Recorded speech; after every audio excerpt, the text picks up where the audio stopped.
Welcome to this month's Art Talk.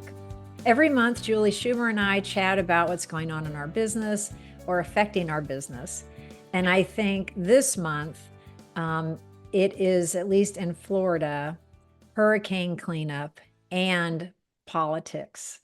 So every news story is depressing, or there might be a little glimmer of hope post Hurricane Helene and Hurricane Milton.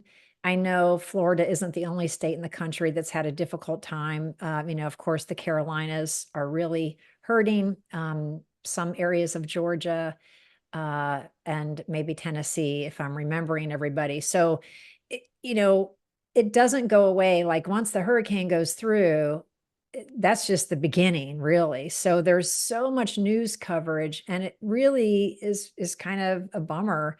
I know for us, we're still getting quotes for some things that have to be fixed post hurricane. And then, the political chatter is overwhelming. It's like, it's just a constant barrage of ads, arguments, either in real life or on social media. And I think we're all just kind of tired of it. So all of this, all these kinds of external things can really make you feel burned out because you're trying to be creative, but it feels like there's like 1,000, TVs blaring at the same time at you, so it's really hard to kind of quiet yourself and get in the creative zone and make your art and run your art business. I mean, it's been very difficult, I would say, especially the past couple of weeks. So what about for you, Agree. Julie? I would agree that it has been. And, in Santa Fe here, it's a little bit political. It's not as much as in other places, I think. This is Mhm. sort of like a little enclave.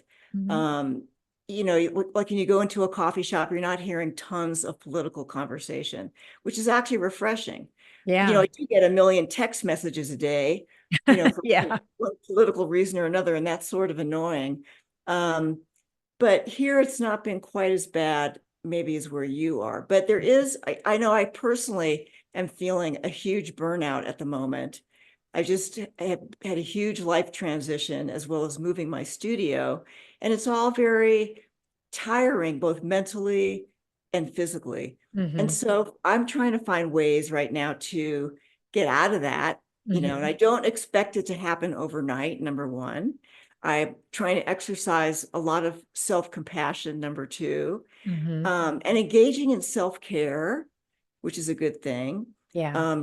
I've also found some new places to get out in nature here that I had not known about in the 22 years I've lived here, which has been very exciting. No, it's been very exciting That's and great. stimulating, Yeah, really. that's You great. know, I had both my sons here last week, and we managed to find these places. Oh, that's Maybe it took awesome. them coming to, get Yeah. me out of my rut. But I try and do things like that and Mhm. set more reasonable expectations of what I can do in a given studio day, Yeah. especially starting in a new studio. Oh, yeah, yeah. During times like this, I really do the little baby steps and just tell Mhm. myself, Yep. okay, I'm only going to paint for 15 minutes. And Yeah. then if that goes well, I end up staying longer. But the other thing is, I don't, it doesn't bother me if I go in my studio and make bad paintings, quote unquote, that I don't like. I just say, Yeah. well, I'm going to go make some bad paintings and see what happens. Right. I And don't care either. They're it, just stepping stones to something better. right, it takes the pressure off. And usually they come Mhm. out good because I've intentionally said, I'm going to make a bad painting and then something works.